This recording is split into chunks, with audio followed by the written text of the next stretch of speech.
Merci pour ces beaux chants. Merci parce que, oui, nous sommes au pied du Seigneur pour nous laisser façonner ce soir, former. C'est important que l'œuvre de Dieu s'accomplisse dans notre vie.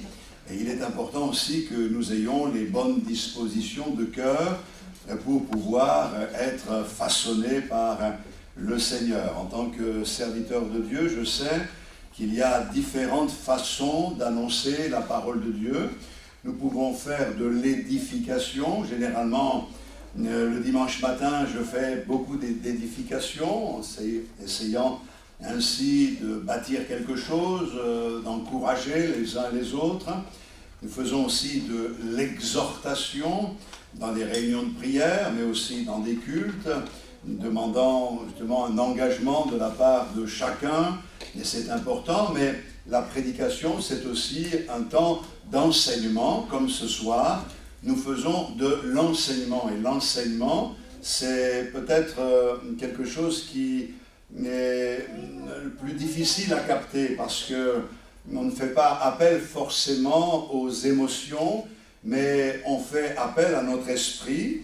Et il est important que nous demandions que l'Esprit de Dieu éclaire notre esprit, comme le Seigneur a permis que ses disciples, après avoir soufflé sur eux, comprennent les Écritures, que nous puissions comprendre quelle est la volonté du Seigneur. Pourquoi je dis cela? Parce que si nous voulons progresser, si nous voulons être efficaces entre les mains du Seigneur, il est indispensable de connaître, de savoir. Il faut que ce que Dieu enseigne, nous puissions le connaître. La foi, ce n'est pas de la superstition. Oui, je crois de tout mon cœur, mais tu crois en quoi? Je crois en Jésus, mais plus précisément. Alors, c'est important de ne pas tomber dans certains pièges où l'on croit ce que l'on dit sans pour autant savoir ce qui est dit. Il faut que nous soyons éclairés. C'est pour cette raison que Jésus a dit « Vous êtes heureux parce que vous savez ces choses ». Donc il faut les savoir pourvu que vous les pratiquiez. Et la foi, elle vient de la parole de Christ. Donc je comprends, j'appuie ma vie sur la parole de Dieu. Et c'est vrai qu'en appuyant ma vie sur la parole de Dieu, elle est le rocher des siècles. Alors il y a quelque chose de solide, gloire au Seigneur. Alors ce soir, on continue avec ce thème de l'école de Dieu. On apprend en ce moment à se laisser équiper. Donc on va voir certaines vérités. Nous allons lire ou relire dans Éphésiens au chapitre 4 le texte que nous avions lu la dernière fois. Et puis nous irons ensuite au chapitre 6 de la même épître aux Éphésiens. Mais Éphésiens chapitre 4 au verset 11. « Et il a donné les uns comme apôtres, les autres comme prophètes, les autres comme évangélistes, les autres comme pasteurs et docteurs, pour le perfectionnement des saints, en vue de l'œuvre du ministère et de l'édification du corps de Christ. » Donc c'est en vue de l'édification du corps de Christ que Dieu a donné des ministères.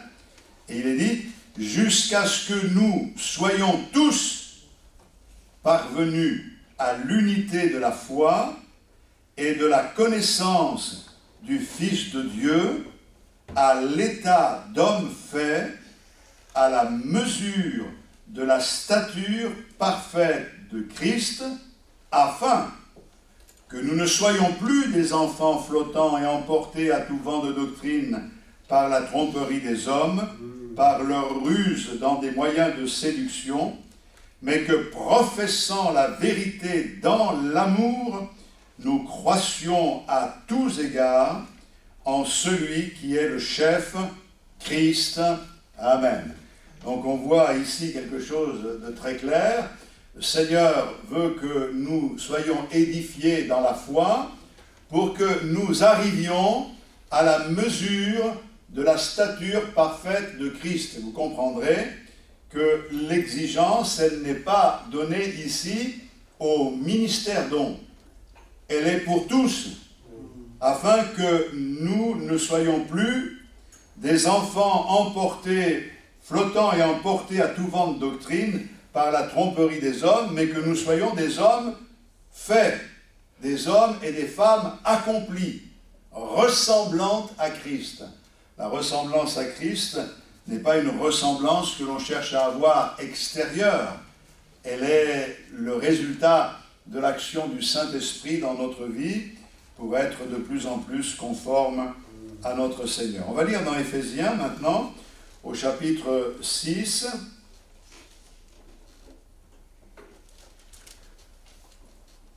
On va lire au verset 10. « Au reste, fortifiez-vous dans le Seigneur, et par sa force toute puissante, revêtez-vous de toutes les armes de Dieu, afin de pouvoir tenir ferme contre les ruses du diable. Car nous n'avons pas à lutter contre la chair et le sang, mais contre les dominations, contre les autorités, contre les princes de ce monde de ténèbres, contre les esprits méchants dans les lieux célestes. C'est pourquoi prenez toutes les armes de Dieu, afin de pouvoir résister dans le mauvais jour et tenir ferme après avoir tout surmonté.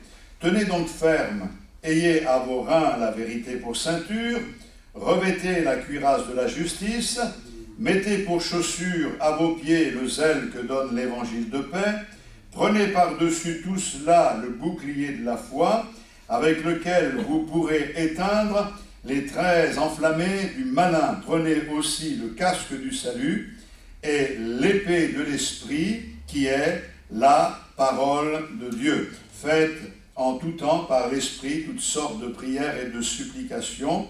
Veillez à cela avec une entière persévérance et priez pour tous les saints. Amen. Il y a là ici des choses très intéressantes. Bien sûr, nous n'allons pas les décortiquer, les voir dans le détail, mais concernant l'école de l'équipement spirituel, cette école comporte plusieurs niveaux et plusieurs disciplines. Dans la parole de Dieu, elle consiste par exemple à équiper le croyant comme un soldat, comme un gladiateur, ou alors de l'équiper comme un sportif, ou de l'équiper comme un élève, comme un étudiant. Il y a différents textes, par exemple 1 Corinthiens 9, 24, je lis simplement 1 Corinthiens 9, 24. « Ne savez-vous pas que ceux qui courent dans le stade courent tous, mais qu'un seul remporte le prix ?» Courez dans cette vocation de manière à remporter le prix. Faites tout ce qui est en votre pouvoir. Donc, il y a une comparaison qui est faite. Le chrétien authentique devient un coureur dans le stade. Il est un sportif pour Dieu, entre guillemets, bien sûr, nous comprenons cela. Et puis dans 2 Timothée 4, 13, il est dit « Quand tu viendras, apporte le manteau que j'ai laissé à Troas chez Carpus et les livres, surtout les parchemins. » Pourquoi Paul dit-il cela? Parce qu'il sait qu'il a besoin de ses écrits pour pouvoir étudier la parole de Dieu. Et il est, lui, un élève assidu qui se laisse enseigner par le Saint-Esprit pour pouvoir enseigner d'autres à suivre le même chemin, puisque l'apôtre Paul a pu dire « Soyez mes imitateurs, comme moi je le suis aussi du Seigneur Jésus ». Et à chacun de ces statuts, sportifs, soldats, gladiateurs, tout ce que vous voulez, eh bien, correspond une panoplie particulière. Et c'est ce que nous avons vu dans Éphésiens au chapitre 6. Éphésiens chapitre 6 s'appuie sur la panoplie du gladiateur. Et c'est l'exemple qui est pris par l'apôtre Paul pour faire une comparaison entre cette panoplie du gladiateur, du soldat romain, et le chrétien qui lui aussi est un soldat, mais avec des nuances, puisque nous les avons vues. Nous ne parlons pas de guerre contre les hommes, nous n'avons pas à lutter contre la chair ni le sang, mais nous avons un autre combat à mener. Et ce combat est spirituel, et il est même dit que nous devons combattre contre les esprits méchants qui sont dans les lieux célestes. Ça veut dire que dans ces moments-là, les moments que nous vivons, il y a des combats sur la terre. Les hommes luttent les uns contre les autres. On sait ce qui se passe dans certaines parties du monde où il y a chaque jour des morts en grand nombre. Mais il est une autre guerre qui n'est pas visible de l'œil nu, mais qui est réelle et qui nous implique, nous qui connaissons le Seigneur, dans ce combat spirituel contre les puissances de ténèbres, afin que l'erreur ne triomphe pas, que le diable recule, que les yeux des aveugles spirituels s'ouvrent, que les esclaves du péché soient libérés, délivrés dans le nom de Jésus-Christ.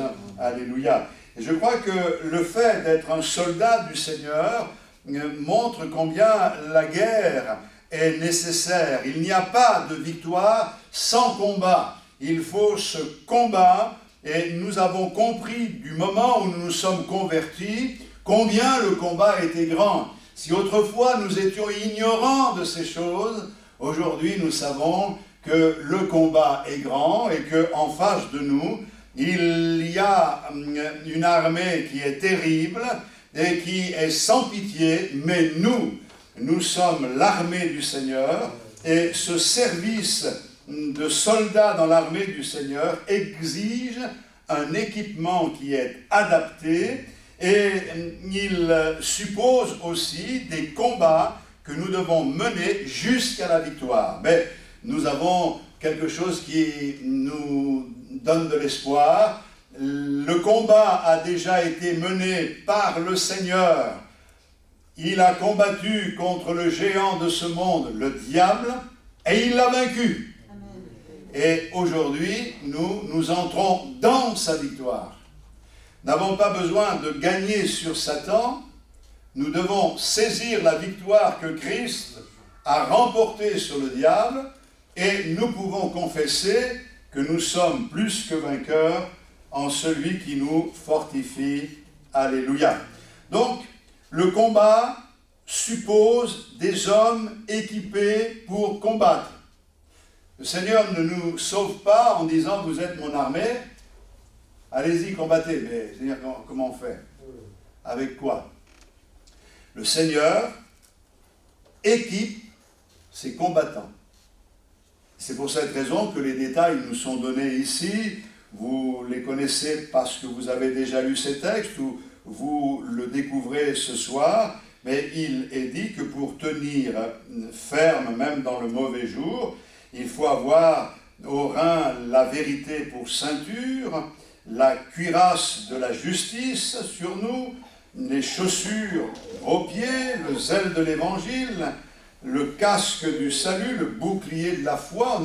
On a besoin de cet équipement, et surtout on a besoin aussi de l'épée de l'esprit qui est la parole de Dieu. Donc on a un équipement qui est là pour nous défendre des traits enflammés de l'adversaire, particulièrement le bouclier, mais on a une épée pour pouvoir pourfendre l'adversaire, parce que, comme je le disais, je crois dimanche, l'Église n'est pas une armée qui défend en reculant, mais c'est une armée qui avance et qui gagne du terrain. Et c'est ça qui est important de réaliser ce soir par la grâce de Dieu. Donc il faut que nous soyons assurés d'être équipés avant d'aller au combat. Pour cette raison qu'on a besoin de savoir ce que Dieu nous donne comme équipement. Quand il est dit « mettez à vos reins la vérité pour ceinture », on sait que cette vérité représente Christ, représente sa parole, mais représente aussi un état d'esprit pour nous. À savoir qu'aujourd'hui que nous sommes en Christ, nous marchons dans la vérité. Marcher dans la vérité, c'est marcher dans le plan de Dieu, c'est obéir à sa parole, mais c'est aussi être vrai nous-mêmes. C'est important de savoir que ça, c'est une partie de la panoplie efficace pour que nous ne nous prenions pas les pieds dans... Et ils avaient une tunique et ils mettaient cette grosse ceinture pour tenir les vêtements afin de ne pas être encombrés pour le combat. C'est important pour nous de savoir que la vérité va nous garantir de nous prendre les pieds dans notre vêtement. Et puis, le combat suppose des connaissances stratégiques. Les Écritures contiennent tout ce qu'il faut connaître en matière de combat spirituel. Et c'est vrai que Jésus a armé ses disciples. Vous pourrez peut-être lire dans Luc au chapitre 24, le verset 27. Vous connaissez l'histoire des disciples d'Emmaüs. Mais il est dit ceci, je retiens simplement cela, au verset 27. Et commençant par Moïse et par tous les prophètes, Jésus leur expliqua dans toutes les Écritures ce qui le concernait. Je crois que c'est important de savoir que le Seigneur nous révèle par sa parole. On a besoin de connaître. Je vous invite vraiment à lire la Bible, à connaître les Écritures, à vous nourrir de la parole de Dieu. Rien ne peut se substituer à la connaissance de la parole du Seigneur. Et puis, le combat suppose des personnes qui partent armées, comme on l'a dit d'une autre manière il y a quelques instants. Et c'est pour cette raison que dans Luc au chapitre 24 et le verset 49, je lis ceci, Luc 24, 49. « Et voici, j'enverrai sur vous ce que mon Père a promis. Mais vous, restez dans la ville jusqu'à ce que vous soyez revêtus de la puissance d'en haut. » Alléluia. Donc on a ici quelque chose de vraiment encourageant. Le Seigneur ne nous envoie pas sans équipement. Et il a demandé aux disciples de rester à Jérusalem et d'attendre le revêtement de cette puissance. Il dit ceci, avant, vous allez être revêtus de la puissance d'en haut. Et on voit quel changement cela a opéré dans leur vie. Quand on voit que, par exemple, l'apôtre Pierre a tremblé devant une servante et a renié le Seigneur en jurant par le ciel qu'il ne connaissait pas Jésus, et que l'on voit ensuite ce même Pierre, alors qu'ils étaient enfermés dans la chambre haute pour prier, sortir de la chambre haute et proclamer l'évangile alors qu'il est rempli du Saint-Esprit. C'est quelque chose d'extraordinaire, puisque là, 3000 personnes se sont converties, et c'est vrai que c'est un minimum, puisque c'est bien plus que cela qui se sont convertis ce jour-là, gloire au Seigneur. Donc, nous devons demander au Seigneur cet équipement, ce baptême dans le Saint-Esprit, cette grâce particulière. La conversion, c'est une chose, le baptême du Saint-Esprit, c'est autre chose. Celui qui est converti dans la vie a été changé par la grâce de Dieu, qui est devenu le temple du Dieu vivant et vrai, maintenant a besoin d'être équipé, rempli du Saint-Esprit, armé pour pouvoir témoigner du Seigneur et de sa gloire. Maintenant, ce n'est pas parce qu'on n'est pas baptisé du Saint-Esprit que l'on n'a pas l'Esprit de Dieu en nous. Quand on est converti, c'est par le Saint-Esprit que l'on confesse que Jésus est le Christ. Et il ne faut pas attendre d'être baptisé du Saint-Esprit pour commencer à parler de l'amour du Seigneur. Je pense que vous avez fait comme on a tous fait. Personnellement, je me suis converti. J'ai été baptisé du Saint-Esprit 1 an après, et je cherchais de tout mon cœur. Mais pendant tout ce temps, je méditais la parole de Dieu, je cherchais la face de Dieu. Le Seigneur me parlait, le Seigneur agissait, je témoignais de son amour. Et lorsqu'on est baptisé du Saint-Esprit, alors les choses deviennent beaucoup plus simples, beaucoup plus faciles. Et ça s'entend même dans les prières. Il y a quelque chose qui se passe quand quelqu'un a l'onction ou quelqu'un qui ne l'a pas. Mais on doit rechercher cet équipement. Le combat suppose un renouvellement constant de l'équipement et un entretien soigneux de celui-ci. Si le Seigneur nous donne un équipement, il faut en prendre soin. C'est pas penser que le Seigneur nous donne quelque chose et puis on le néglige.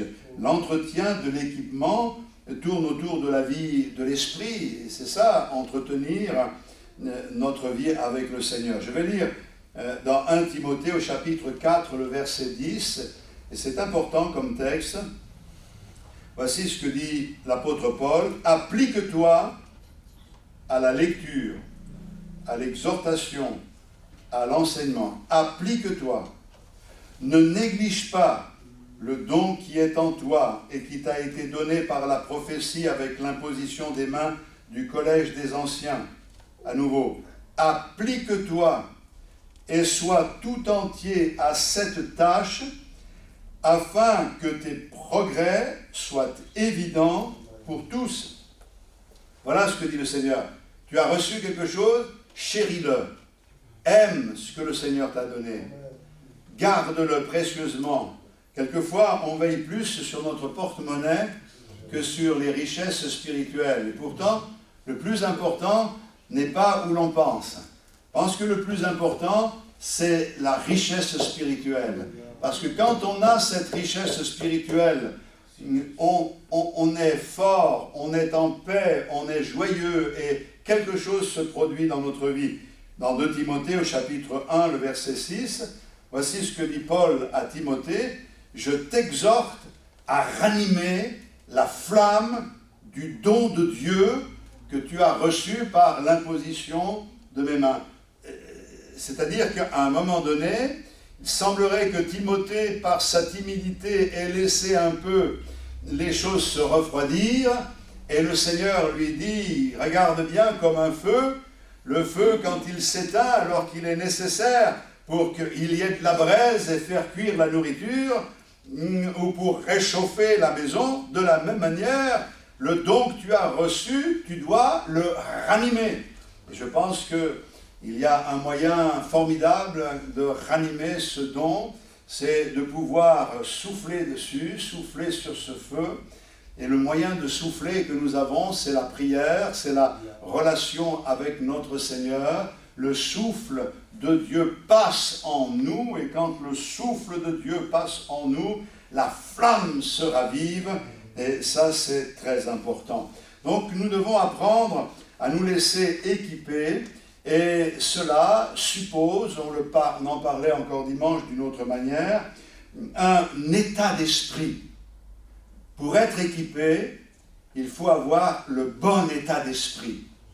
Et mes frères et sœurs, il y a une différence à bien comprendre. On peut avoir un mauvais état d'esprit tout en étant chrétien. On peut dire, moi j'ai été baptisé dans le Saint-Esprit, mais avoir un mauvais état d'esprit. Un bon état d'esprit, c'est un état d'esprit qui ressemble à la mentalité de notre Seigneur Jésus-Christ.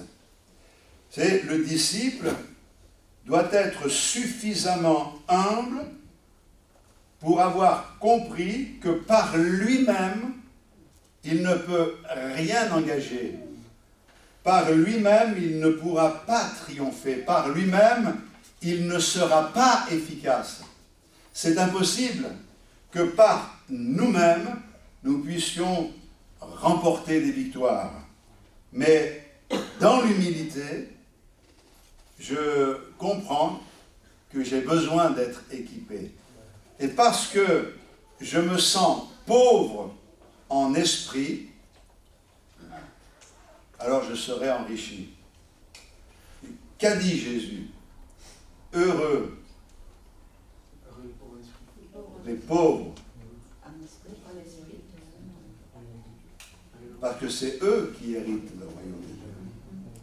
Les pauvres en esprit, ça a été traduit dans des religions des fois, les simples d'esprit. Mais je ne sais pas on ne peut pas dire qu'un simple d'esprit, tu es heureux. Non, un simple d'esprit, le pauvre, on va prier pour lui. Hein.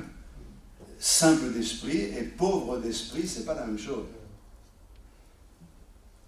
Le pauvre en esprit, c'est celui qui est humble et qui sait qu'il est pauvre des richesses de Dieu, et parce qu'il sent cette pauvreté, il vient se placer devant le Seigneur pour chercher en lui la force, l'énergie, l'inspiration que le Seigneur donne.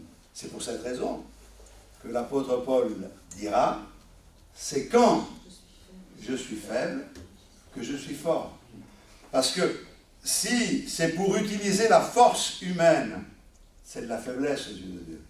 Mais si je réalise que spirituellement parlant, sans toi, Seigneur, je ne peux rien faire, alors ça devient une force pour moi dans ma vie. Alléluia. Donc, cette mentalité est importante. Il faut aussi que le disciple maintienne son équipement à jour et en état de fonctionner. On a dit qu'il fallait qu'il entretienne, mais c'est important. Par exemple, la Bible dit dans Éphésiens 5, 18, allez, on va peut-être le lire. Ne vous enivrez pas de vin, c'est de la débauche. Soyez au contraire remplis de l'esprit. Entretenez-vous par des psaumes, par des hymnes et par des cantiques spirituels, chantant et célébrant de tout votre cœur les louanges du Seigneur. Rendez continuellement grâce pour toutes choses à Dieu le Père, au nom de notre Seigneur Jésus-Christ, vous soumettant les uns aux autres dans la crainte de Christ. Amen. Et c'est écrit à une église. Moi, j'ai toujours trouvé étonnant, moi, pas vous, que l'on écrive à une église, ne vous enivrez pas de vin. Je sais pas, c'est logique. Et pourtant, c'est peut-être pas aussi logique et évident que cela. Parce que il y a l'apparence et la réalité. Quelquefois, on est tombé des nues en voyant que l'apparence est une chose, la réalité est autre. Je crois qu'il faut que l'on comprenne que nous sommes le temple du Saint-Esprit. Et que si on doit s'enivrer de quelque chose, c'est de l'Esprit de Dieu. Bien sûr, le fait de s'enivrer de l'Esprit de Dieu ne nous fait pas perdre le contrôle, parce qu'il est important que nous gardions le contrôle en toute occasion. Mais être rempli du Saint-Esprit, c'est ce que nous devons rechercher par-dessus tout. Et c'est important de pouvoir entretenir cela, parce que nous vivons une vie qui est dirigée par le Seigneur et nous pouvons à tout moment nous trouver dans des situations qui font appel à ces armes spirituelles. Si nous n'avons pas veillé, ça va être difficile. Moi, je sais, j'étais jeune à l'époque, j'ai fait le service militaire et nous avions des armes de guerre. Nous tirions sur un champ de bataille, un champ de tir, mais chaque fois que nous utilisions l'arme, pendant des heures derrière, nous devions nettoyer l'arme, huiler l'arme. On ne pouvait pas dire on va la laisser comme ça, on verra, et puis quand c'était le moment d'aller faire l'exercice, de prendre l'arme, elle se serait enrayée, c'est pas possible. Il faut toujours que les moyens que Dieu nous donne soient en état de servir. On ne peut pas dire « j'ai été baptisé d'eau, j'ai été baptisé du Saint-Esprit ». C'est bien, telle date, peut-être que tu peux mettre un cadre chez toi en disant « voilà ». Mais si c'est ça la réalité, alors il y a des problèmes dans l'air. Parce que le baptême du Saint-Esprit, ce n'est pas une médaille que l'on a reçue pour l'afficher. Le baptême dans le Saint-Esprit, c'est une façon de vivre nouvelle. Nous, l'Esprit de Dieu nous contrôle pour nous amener à faire la volonté de Dieu. Aujourd'hui, dira le Seigneur à Pierre, tu te ceins toi-même et tu vas où tu veux. Mais quand tu seras vieux, un autre te ceindra et te conduira où tu ne voudras pas aller. Et en méditant ce texte, il y a des années, j'ai compris quelque chose.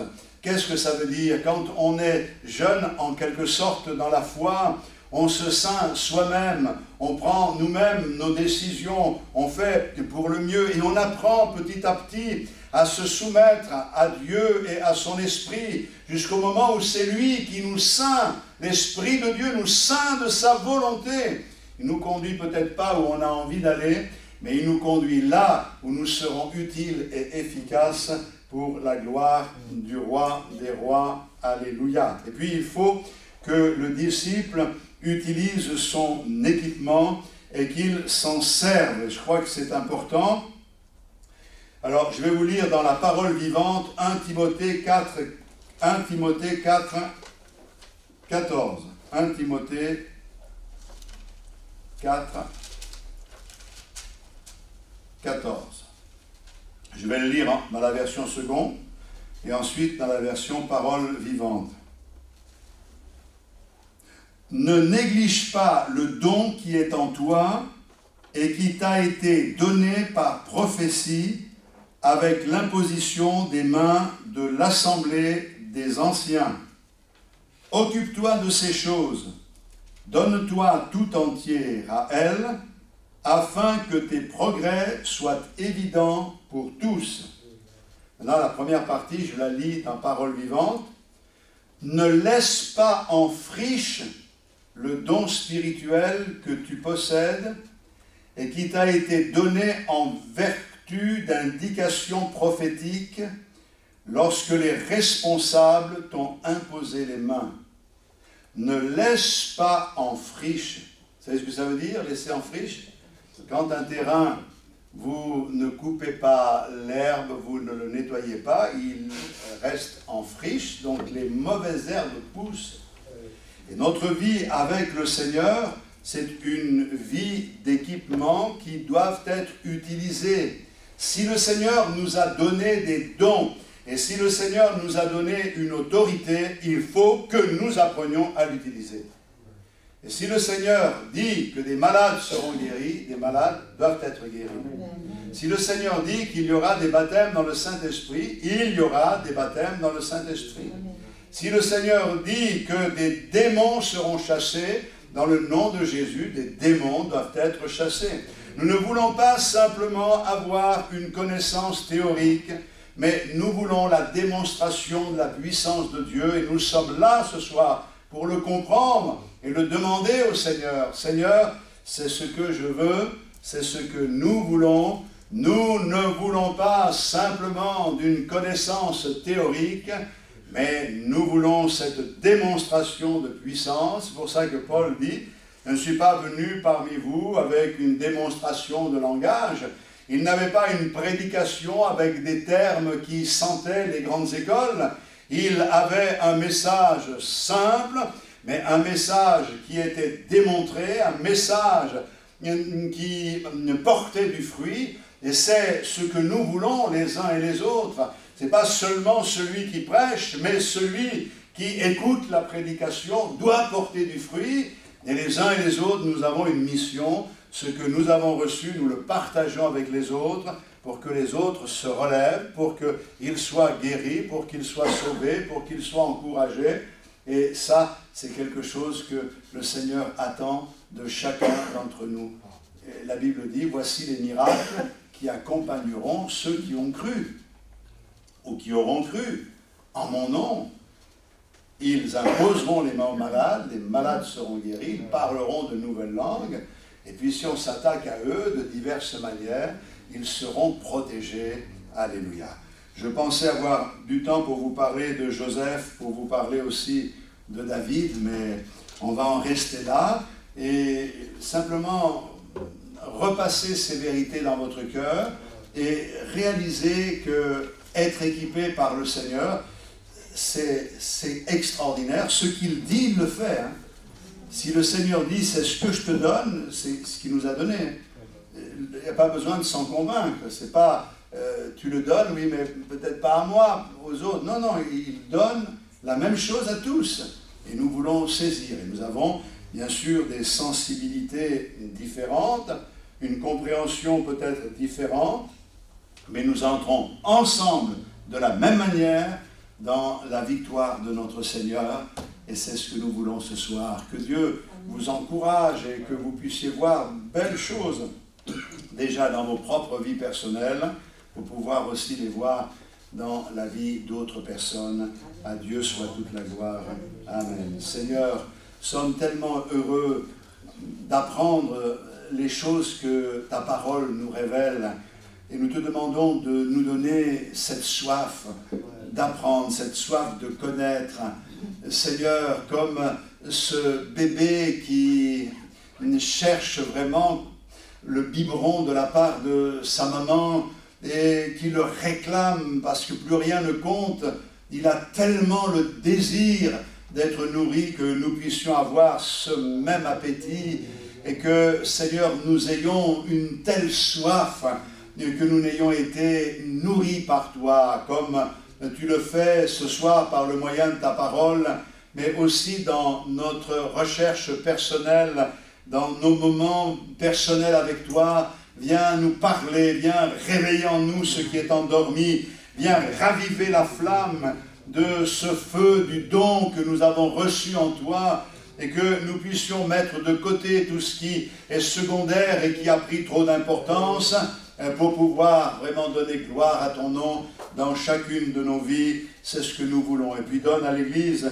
d'exercer son ministère d'autorité et que là où tu nous as placés, car c'est là ta volonté, que nous puissions sur cette place, sur cet endroit, voir la gloire de Dieu de multiples manières, au nom de Jésus notre Roi. Amen. Gloire à toi, Seigneur. Alléluia. Amen. Tu es vivant et tout-puissant.